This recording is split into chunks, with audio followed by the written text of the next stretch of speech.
What's up, guys? It's Chad here, Juvius, coming to you from my backyard today. If you've been following the channel, you know that's behind me right here. I've had this Briggs & Stratton 6,250 watts gas generator for a while now.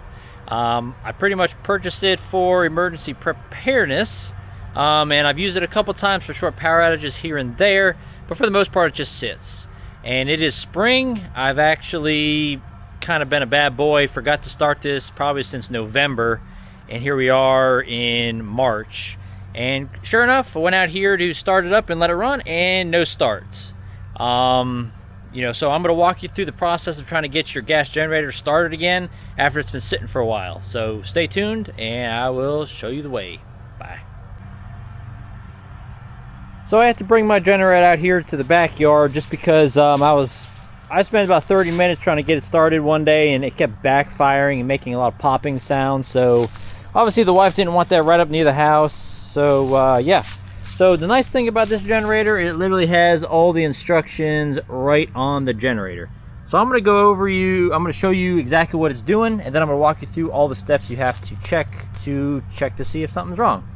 All right, so obviously you got fuel, got oil, turn the valve to on, turn the switch to on. So let's turn the switch on. All right, choke all the way to the left. So we're going to turn the fuel valve on, which is right here, on, which is down. It even has another one right here. So on is down.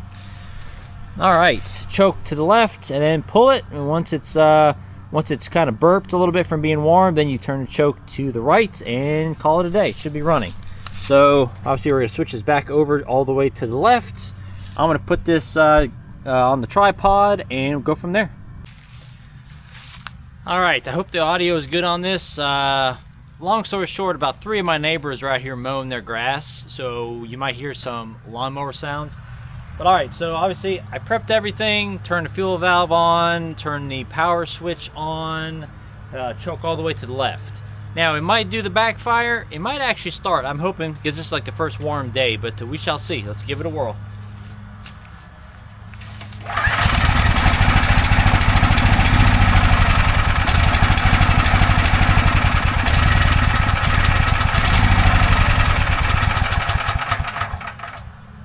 Alright, so as you can see, it's trying to start, but it's just not kicking over. I normally wait about 10 seconds on, choke to the left, flip it over to the right, it fires right up. But as you can see, it's kind of blowing a little bit of smoke. Another thing you can check is your oil level. Most of these generators do have a low oil sensor, so once the oil is too low, it won't actually start. But I've already checked that, and there's enough oil, so that's not the problem. So we'll give it a... All right, no go.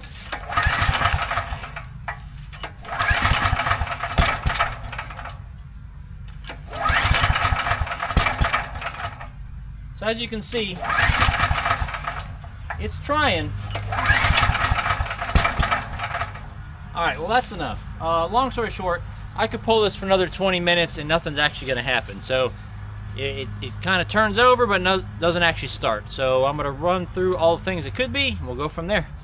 So I'm gonna run down the 3 main things that any small or large gasoline engine needs. You got fuel, you got spark, and you got air.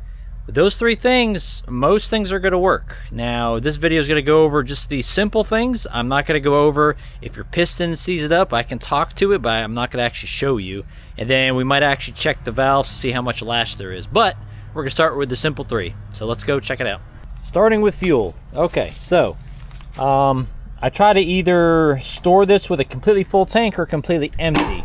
So I normally store it over the winter empty, but I did put some fresh fuel in there. I'm gonna shake it real quick. All right, so see that nice fresh fuel? It's the same fuel that I just filled up the lawn tractor with, so we're good on fuel. Okay, again, fuel, we have good fuel, and the fuel valve is on, so check on that. All right, so that's that. Again, I'm just gonna kind of go over the oil, make sure you guys that there is some oil in this thing. All right, as you can see, there's more than enough oil on this dipstick. All right, now these generators, if you overfill the oil, it's not really going to do a whole lot.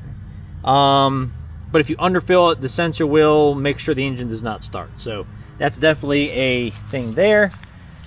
All right, I'm gonna have to get a flathead here to get this off. This is where the air filter is, and we'll go from there.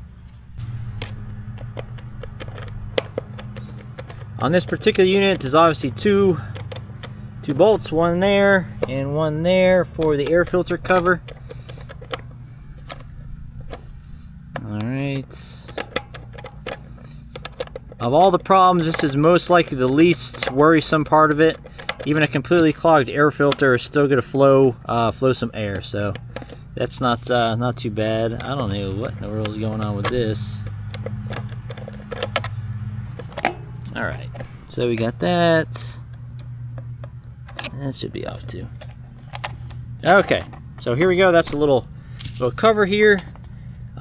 This air filter, you guys can tell, it's a little dirty, but for the most part, it is clean. So we're gonna throw that back in there.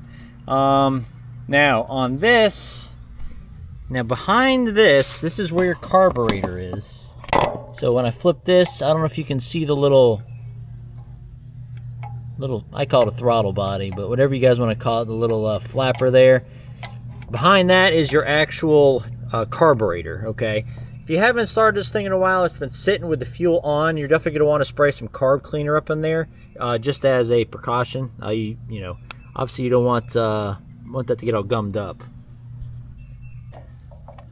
So I do not believe the air filter is the problem here.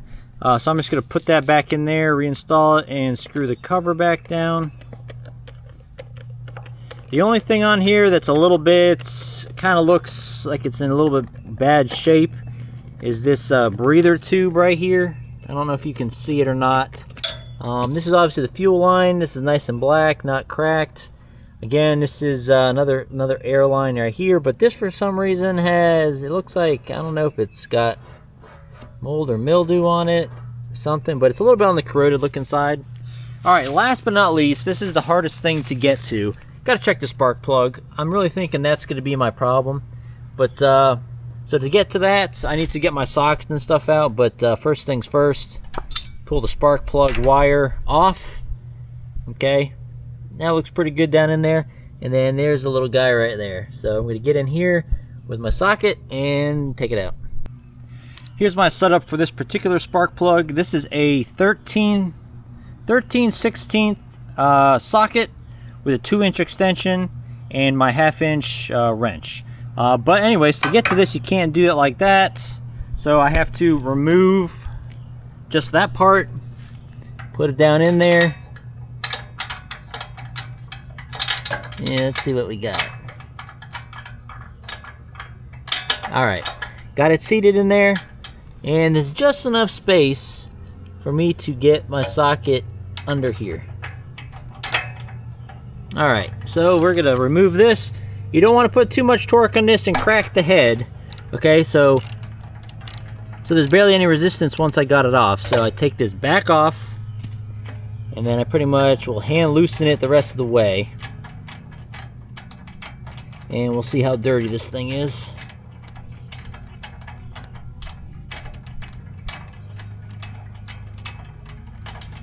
Alright, let's see if that's enough here. Almost. Alright, here we go. Alright, so right off the bat, let me see if I can... Yeah, this bad boy is real black. Yeah, let's get it out in the light. There we go. Yeah, she's dirty. I was thinking this was the problem right here. But long story short, I have another one I got over here, and we're gonna get that one put in. Here we go. So this one is what I purchased off of Amazon. All right, and it's the same part number and everything, so don't worry about it being a different part number or anything. And all right, so there's a difference right there. All right, it's not too bad. Obviously, the part number for this, if you're wondering, is F6TC. So this one's made by Torch. This is the factory one that came in the unit, and guess what? I got the same thing. So Don't worry about it not being an American made one. This one's obviously China made. Should be just fine. For the most part, generators are going to have either carburetor issues or spark plug issues. So we're going to get this one put in and hopefully that fixes the problem. Back under here, we got our nice fresh one getting ready to put in. I would just recommend putting it in here, hand threading it so you don't strip anything or cross thread it. Put it in about a good 5 or 6 turns, nice and easy. And then when you start feeling the resistance of the washers on there, then go ahead and put your socket back on it.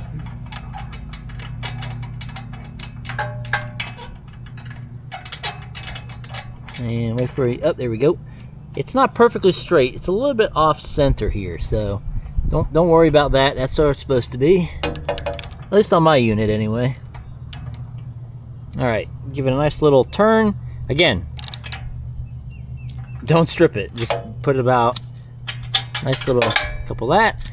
Got that all put in there. Now, again, reseat your spark plug wire until you hear it click. Alright, heard it click.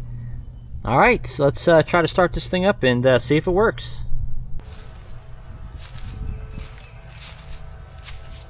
So again, we just replaced the spark plug and nothing else. Make sure you got clean fuel. Make sure the air filter is not completely clogged. Make sure the fuel valve is open. Go from there. Like I said, most times it's going to be spark plug or it's going to be carburetor on these generators just from sitting.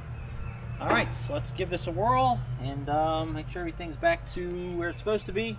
And with any luck, that new spark plug is what's going to fix the problem.